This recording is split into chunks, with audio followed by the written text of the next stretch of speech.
Hello there folks, and welcome to another episode of Vinyl Reveals. Good to have along. This is episode 7.2, my second 0.2 episode, and this is when for some reason I can't review it beforehand, and in this case I couldn't, because Lee mentioning you again, mate. Sick of mentioning your name, to be honest, but well, there you go. Lee got me this album, so I didn't know. So if you saw the previous episode, this episode will make more sense. So if you want episode 7, watch episode 7, and then watch this one. It'll all make sense. So there you go, episode 7.2. This is still entitled Keith's Man-Child's Midlife Crisis. Episode 8 will have a new title. If you want to name one of the episodes, give somebody a shout out, please do. Drop me a DM, email me, and you can have an episode named after whatever you want. So there we go. That Reveals Vinyl on Twitter, Vinyl Reveals on Facebook, not Facebook yet, not there yet, on YouTube. So 7.2. And tempted though I am to this review is of Canshaker PI. Canshaker PI's first album, self-titled debut album. And sorry for getting on episode 7, you notice I called them Canshaker PI, as in Magnum PI. Didn't realise it was pi, as in the mathematical constant. Well, there you go. Not the 80s TV Ferrari driving PI. See, I'm still confused. Still bloody confused now. So Canshaker PI, their debut album. Since this debut album, they've had 2 other albums in the space of 5 years, essentially. 4 years. Their next album after this was 2018, called Naughty Naughty Violence, which I've had a bit of a listen to. More of a slightly more mature sound.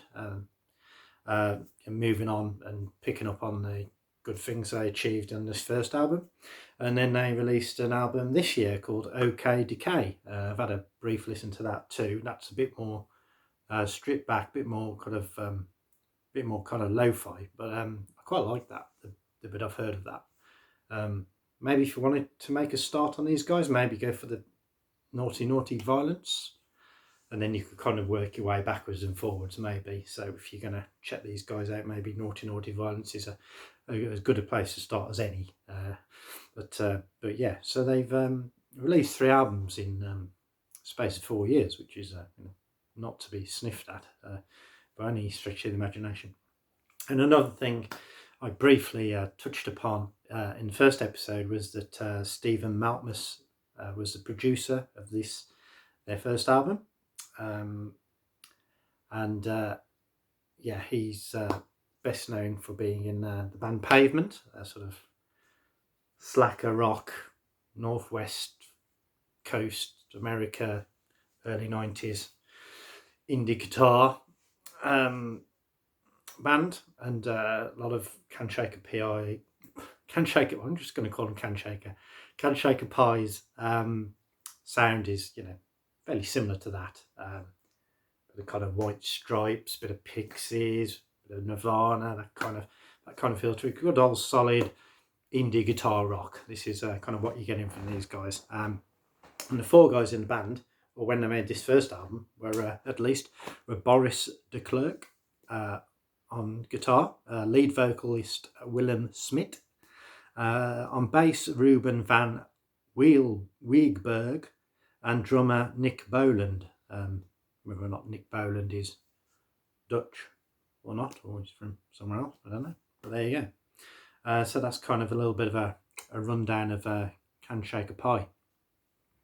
And just getting into the album, I'm tempted to do this in a put a Dutch accent on, like listen to these guys a bit like what was he, like Steve McLaren, the old England boss manager, football manager, and he went to manage PSV Eindhoven or somebody like that, and all of a sudden he had this bit of a Dutch accent, like so.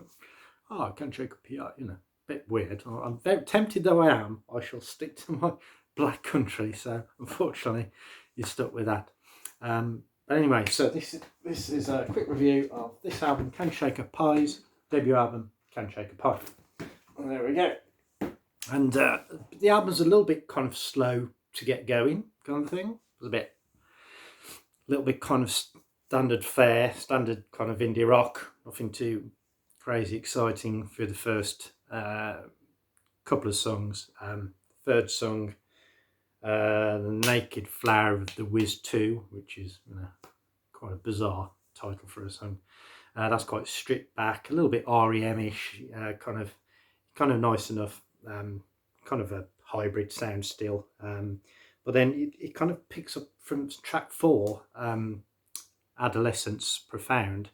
That's sort of, you start then, all of a sudden you've got this kind of a bit of a meaner, meatier, harder hitting sound. It picks up the pace, quite heavy drums, very white stripesy, kind of white stripesy feel to this. So I thought that was a decent song just to start, get the ball rolling, and then from then on I thought it was a pretty cracking. There's a set of songs there, starting from this song We Had. Quite fiery, very Pavement, Sonic Youth, that kind of feel to it. There's a lyric in there, we talked about the shortness of fire in her eyes. Quite like that. The vocal is quite, even though it's been produced by Stephen Maltman, it's quite raw, the vocals a little bit back in the mix. It's not that easy to, I've had a look online, tried to find the vocals, tried to find the lyrics. Can't find them for this first album anywhere, so it's quite difficult to know kind of what they're talking about. Bit of angst, teenage stuff. These young guys, when they first brought this album out, still are now. And then there's another line, and she was sucking off the chocolate on a Mars wrapper, which is in there. Yeah, make of that what you will. That's a really good song. That's the first song that was really kind of grabbed me. I thought, yeah, these fellas have got on something here. They're from Holland, but they kind of sound like, from the sort of northwest coast of America, to be honest. And then 6, Crash Car Running. I think that's one of the strongest songs on the album. It's got a repeat line in it, Crash Car Running. It's quite melodic. It's good interplay of styles, light and dark, all the stuff that kind of you really want from an indie guitar rock song. Like a real head nodder, really got you kind of going. One of their top songs, that Crashed Car Running, so check that out. And then 7, again, Bonox or Bonox, so you pronounce that. Got a heavy bass line in, a bit of a Pixies feel to it. Your precious line in there, your precious time is wasted again. Again, quite a kind of an angst-ridden, relationship based kind of lyric there, which is cool. Some good lyrics in there.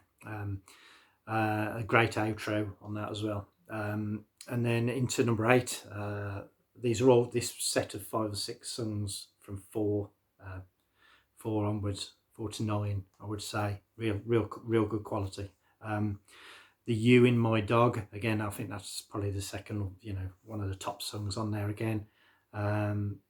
It's like kind of drowned in a wall of high-pitched screaming guitars, quite layered, jangly. It's got an interjecting bass line, which is really sung. You kind of sing out loud to this. It's and there's a line in there.